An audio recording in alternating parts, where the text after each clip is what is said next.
GrowCFO is where finance leaders grow together.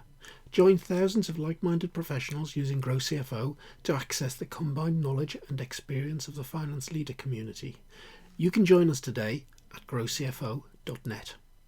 Hello and welcome to the GrowCFO Show. I'm your host, Kevin Appleby, and today I've got a very interesting guest with me, mainly because he's a fellow podcaster, and I love interviewing fellow podcasters. Welcome to the GrowCFO Show, Richard Medcalf. Hi, thanks for inviting me. So happy to be here. Just a shame I haven't got a deep DJ voice for you as a fellow podcaster. Perhaps I should have brought that with me.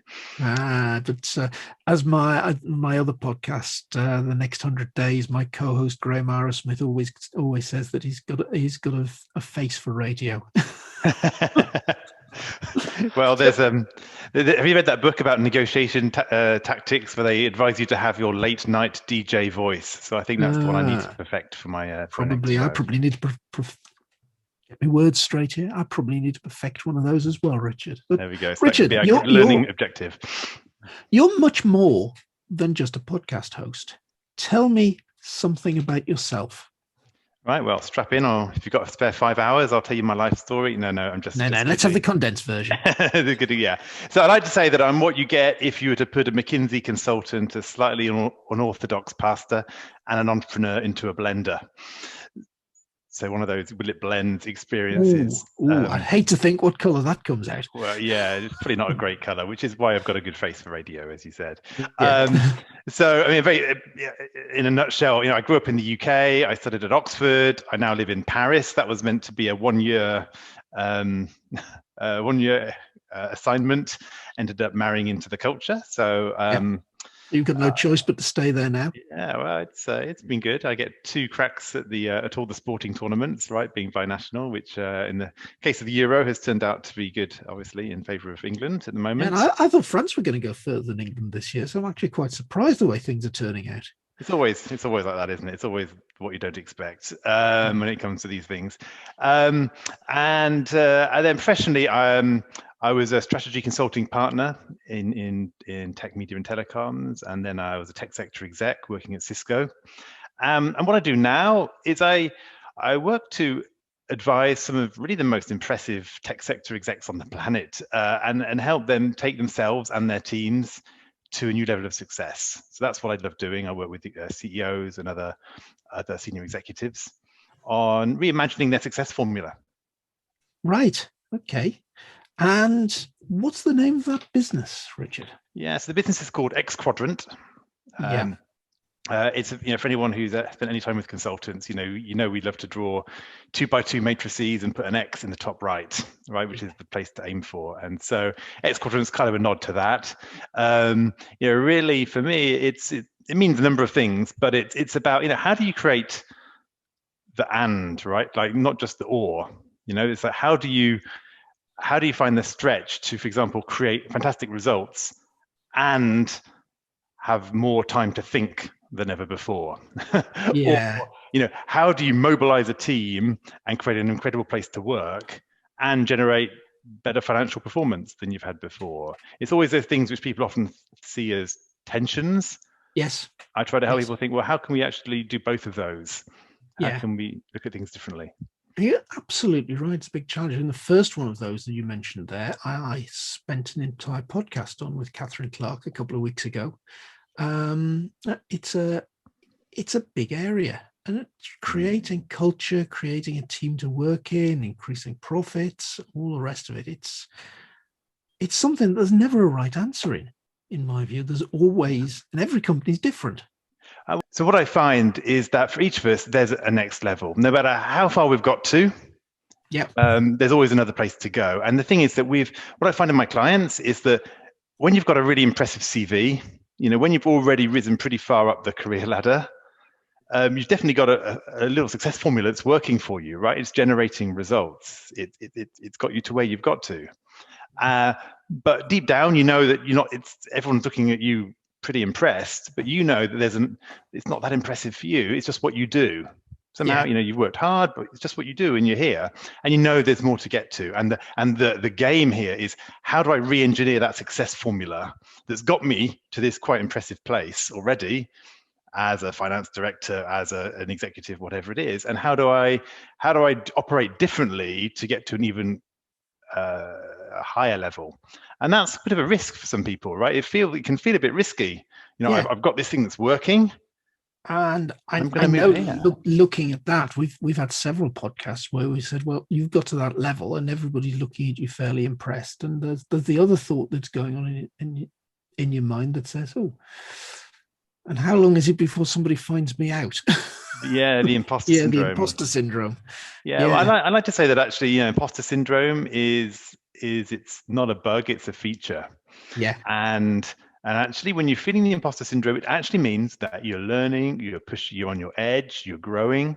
Yeah. And you are playing a bigger game, right? If you don't want the imposter syndrome, well, sit at home all day and eat crisps on the couch, and for me, it's about contribution, right? And I think it very much goes with the territory, because as you say, you're always asking that question about how do I go to the next level?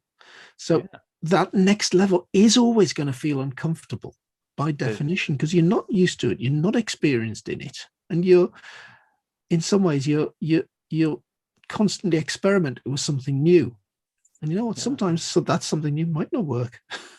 There's no learning in the comfort zone, and there's no comfort in the learning zone, somebody once said. I like that. That's a quote for the show notes. There we go. Yeah.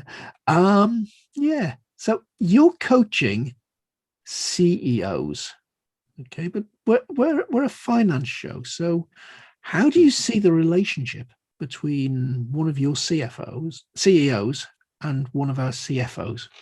Yeah, so I'll give some answers to that. It's fair to say I've coached a few CFOs in my time as well, and so I can give you the story from both sides as well, which might be interesting. But let's kind of take it from the CEOs, who's probably my major client group, and I suppose from their perspective, at the best, the CFO is really helping make the CEO's case for change.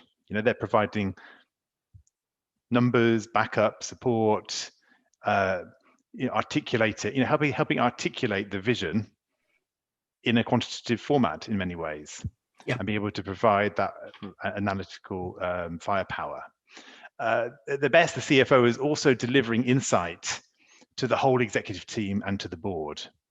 So it's not about the numbers anymore, right? It's about what they mean and where's that going. And I suppose at the best as well, the CFO is the number one, I think should be the number one thought partner of the CEO within the business, or at least in the very much inner circle, right? That's where really they need to be. And when you've got the CEO and CFO in lockstep, it's an incredible, powerful engine in the business. Absolutely, and I totally agree with that. When we're looking at a CFO program within GrowCFO, we're talking about being the co-pilot of the CEO and the skills that takes. Exactly, and then if I was to flip it around, like what you might say at the worst, then at the worst, the CFOs focus on the past, focus on what happened last quarter, and not on the future transformation, which is really where the CEO is focused.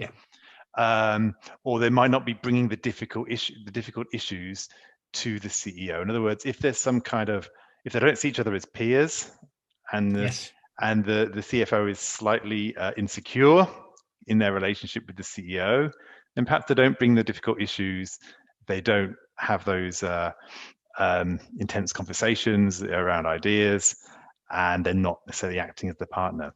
And then I think the third thing perhaps is that their worst, the CFOs are numbers focused to the exclusion of relationships, because I think when you get to that level, the game has changed for the finance professional, and it's no longer about impressing people with the sheer depths of your financial expertise, although that's going to always be a part of what you bring to the table. It's going to be, am I actually able to build alliances across the board, across the business, across the management team?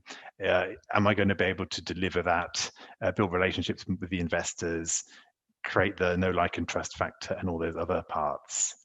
And so all those different skill sets need to come to bear when you're a CFO. Absolutely. I can see an awful lot of that, and I can see the not so good CFO is the guy who's, I would always term it, trying to drive the car looking through the rear view mirror. All of this stuff's out in front of you, but you're looking through the mirror, always looking at what's happened. And what the accounts are very good at doing is telling you what's happened. They're not very good at telling you why it happened, or they're not very good at telling you what's going to happen. And it's actually really interesting. I worked with one CFO who, and I was actually brought in by the CEO, who said, my CFO, I'm not quite sure he's got a place in my future team here. I'm trying to build this new, really sharpen up my team. I'm just not quite sure he has what it takes. And so most of my coaching, I really describe it as acceleration, right? Yeah. It's people on top of their game who want to go faster, go bigger, think bigger, work more strategically, all this kind of stuff. Sometimes people bring me in to do what I think they see as kind of remedial work on a colleague, right? Which is what this felt like. In the end, it normally becomes acceleration, because you got to a certain level, you're already good in many, many ways. Yes. Something's holding you back, right? And so my nobody challenge is shows often, up work to do a bad job. Exactly. So for me, it's like, you've got all these strengths, but something is causing a perception issue, or is not, some stakeholders are not feeling favorable towards you. We need to understand why and work on that and nail that and really get specific. And in the case of this CFO, it was really around a couple of ways that he was showing up in the to the investors and on the board. He was just being a bit verbose, not quite getting to the point, not being sharp enough in his messages. And there's something around the execution that he was so focused on delivering some of the finance projects, which were really important. It was a refinancing and other big things. But he wasn't managing the stakeholder expectations sufficiently, though. So he was doing the work, but he was not seen as reliable, because people had the impression that he was over-promising and under-delivering and these kind of things. So the reality actually was quite good, but there were these things which were literally, when I came in, they had hired external headhunters to start to find a replacement. But within about 3 or 4 months, this guy completely suddenly became the right-hand man of the CEO. He just understood it. He got it. Aha. We focused in on the 2 or 3 things he had to change. And of course, once you have that, you've got a game you can win, once you know exactly what it is. And we nailed those things. And even now, he's a couple of years later, he's right-hand man of the CEO, and they're leading a massive transformation together. So I think it's really important to see that, in a sense, objectively speaking, he was doing a lot of things right. Yeah. But it was still severely career limiting, potentially, because he hadn't quite got the stakeholder management right with the CEO, with the overall shareholder, and a couple of other key individuals.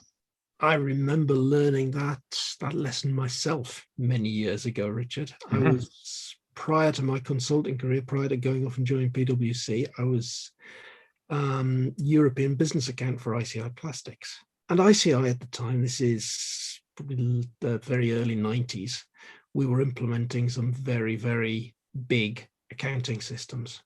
And they were fairly key to what we were trying to do to report business results, and got rid of a lot of problems. I'd been very, very involved in the implementation and making sure the new solutions did what we needed. I thought I'd had probably one of the best years ever from a career point of view. And I was really looking forward to going to the annual appraisal. And I got a real bollocking, because my manager had been off to ask the head of the plastics business for some feedback. And it was kind of, Kevin's a great guy, but he's never here when we need to ask him a business question about the numbers. Right. Yeah.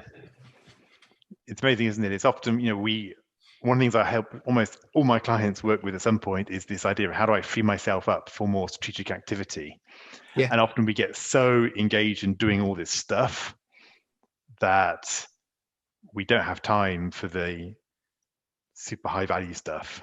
Yes. Which might just be, you need to be there when there's a key question, right? Yes. Because that's the key conversation, and you could be doing all the projects in the world, but if you're not able to add value to the key people at the key times, yes, And you know what? The problem is you never know when that key question is going to come up or where.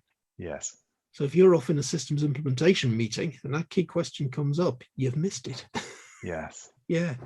And that's a great insight onto where the CFO should be with the CEO, and the importance of kind of getting out of the accounting office, getting away from the finance projects, understanding the strategy of the business, being the CEO's right-hand man. But you come across many CFOs that have made the next step up to be the CEO, Richard?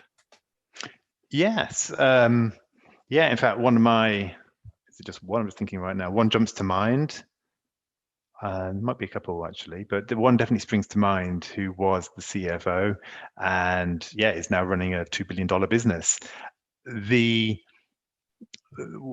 What I've noticed in people who've made that transition is, I think, if I was to give them 3 bits of advice, I think the first one would be defy the stereotypes, right? In other words, you're going to need to go beyond what people see as the classic finance executive, right? Yes. You're going to kind of start to go over and above your remit, right? Before obviously even getting the CEO role, you're going to have to show that you're interested in a lot of parts of the business, which traditionally a CFO would need to be interested in.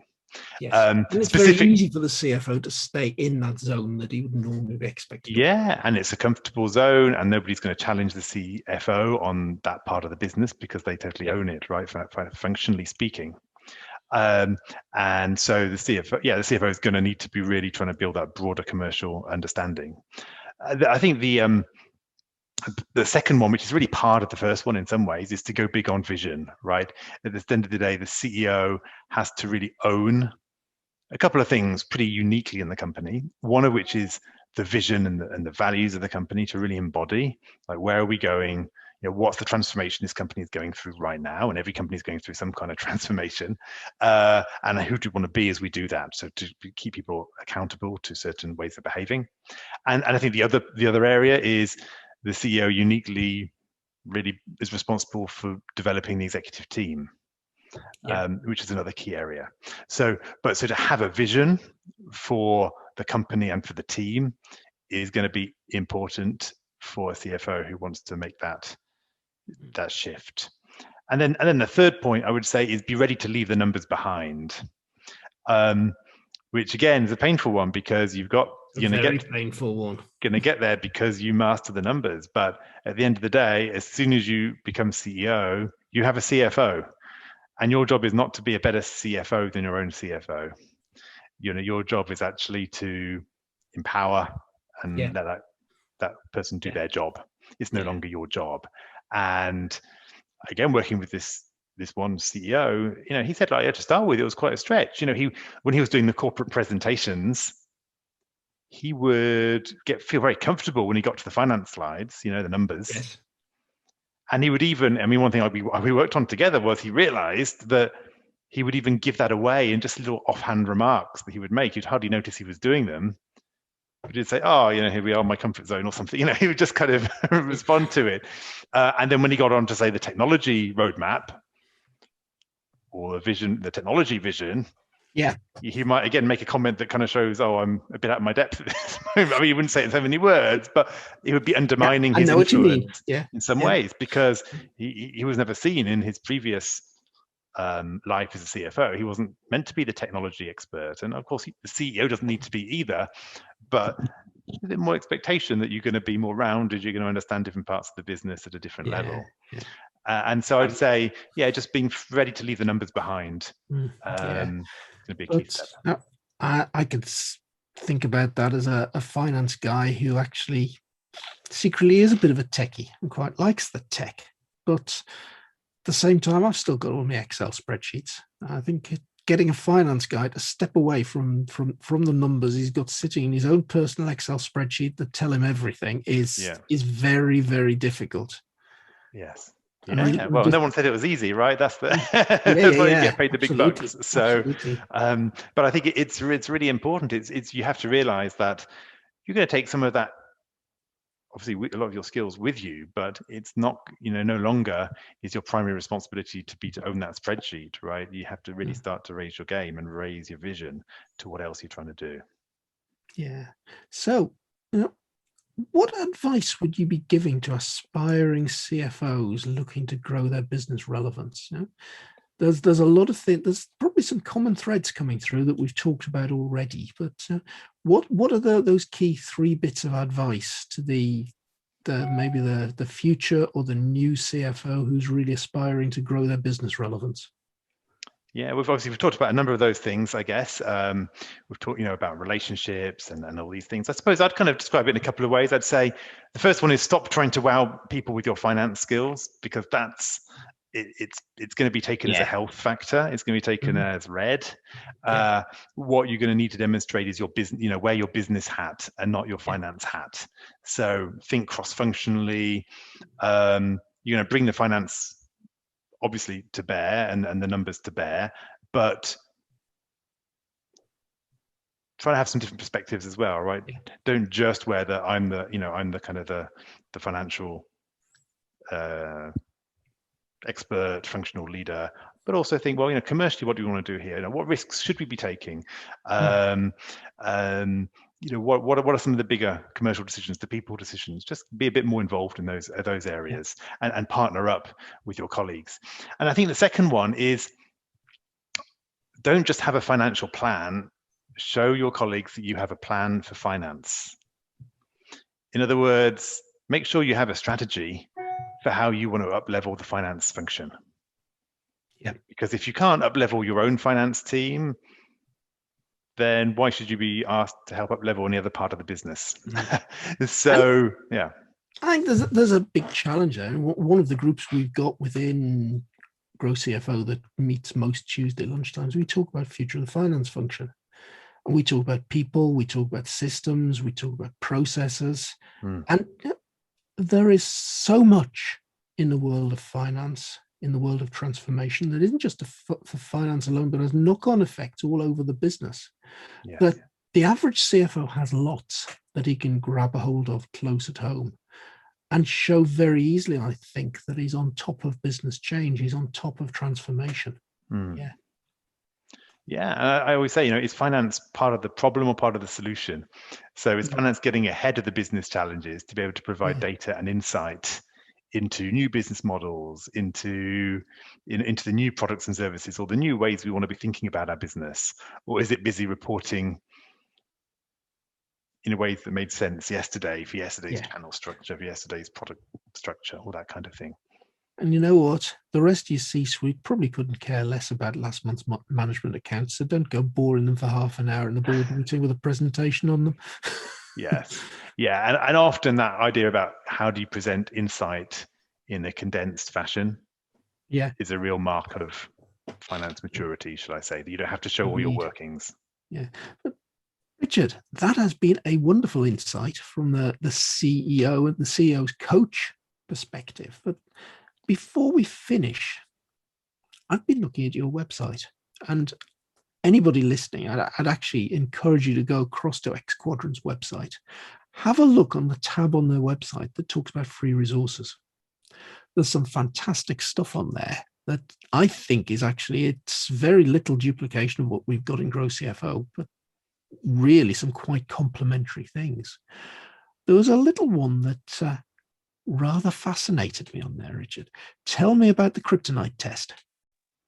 Yeah, the Team Kryptonite Test is a thing which it's a short, like 60-second online quiz, online test, and it helps to identify what's like the weak point in your team, right? What is it that's holding your team back from performance, right, from its next level? Is that around alignment? Is it around execution? Is it about relationships? I mean, there's all these different factors, and it's quite hard to often separate out cause and effect and results when you're there. But it's so important to be thinking not just about your own performance as a leader, but also about what's going on with the team and where do I need to put the focus. And so it takes about 60 seconds. We work. Yeah, and you'll get a high-level read on perhaps where you want to be putting your management attention in your team. And that sounds as though it could be just as relevant for the CFO to be doing as the CEO.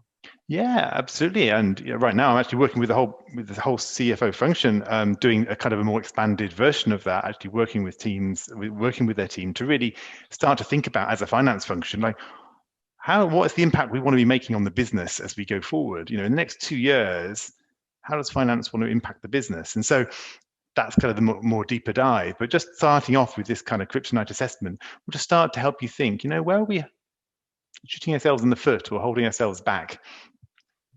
And then just on a similar one, there's another one which I think people might find relevant. You also find on that page, I can also perhaps put it in the show notes. There's a productivity assessment. I call it the executive productivity assessment. And it's really about how to free yourself up from the operational day-to-day in order to think strategically. Yeah. And just aware that there's so many, and I know finance is the same, because you can be on a bit of a treadmill of monthly and quarterly end and results and everything else. And you can spend huge amounts of your working life just churning out the regular things. And that doesn't leave you often with enough time to really make the strategic moves. And so you can find that as well on the website, or you can go to Xquadrant. I think it is xquadrant.com, go/productivity assessment. And that's a great tool which I find just gives you a quick benchmark, right, on how you're doing, because it's just such a common issue for people. Yeah. I'm going to go take overloaded? I'm going to go take a look at that, Richard, because that's been an area that's fascinated me for years. And actually, one of the modules in our future CFO program, the module 2, we do a skills assessment and start highlighting to folk where their strengths and weaknesses are. And the normal effect is that folk will be, because the CFO role is so broad, so many aspects to it, the thing that shocks people is the number of places that they're not strong. Absolutely. And think, oh dear, if I'm going to get to CFO, I've got to develop all of these. Well, actually, no, you haven't. And I do module 3 is much more around, well, let's prioritize what you do need to get to, what's right for you. And a lot of that is fine. If we're going to pick up on some of these things and make them stronger, well, you're going to have to give up on some other things. So we go through that whole trade-off exercise, that if you're going to learn about something new, if you're going to put something new into practice, you've got to get rid of something old. So probably quite complementary to what I'm doing in that module. Yeah, exactly. Because I always say, you have to first of all find the high value activity, right? You need to know what it is you want to do, and then you figure out how do you free up time to do that. If you start by trying to free up time for its own sake, it never happens. Things just come back in. And I totally agree. You can't work on everything all at once. And normally there's just a couple of things which are going to be the limiting factor for you right now. And when you work on those, you move forward. And if you work on the things which aren't holding you back, you don't move forward because they're not the constraint. So it's always that question of, let's find the constraints, the number one behavior or skill that you need to build. Let's focus on that. And then let's move on to the next one. Brilliant. Brilliant. So Richard, remind me the name of your podcast. Yes, if anyone's interested in the podcast, it's called the Impact Multiplier CEO. And I say it's for anyone who's a CEO or who thinks like a CEO or would like to think like a CEO. And it's a mix of interviews with often very interesting, high-profile chief executives. And then there's a mix, and some seasons that I do are more of me delivering content around things that I've learned when working at a high level with these leaders, coaching them and advising them. So there's kind of a mixture of things in that. Brilliant. But, sounds like a good one for the listening list. So I hope you enjoy it. And Richard, thanks for having this conversation. It's been a lot of fun, and it's just really interesting to think through things from the lens of the CFO, right? I spend a bit of time there, but most of my time is working with the CEO, and so it's really interesting to have this conversation. Absolutely, through from the finance perspective. Yes, tremendous. Richard, thank you very much for being a guest on the GrowCFO Show. You're welcome.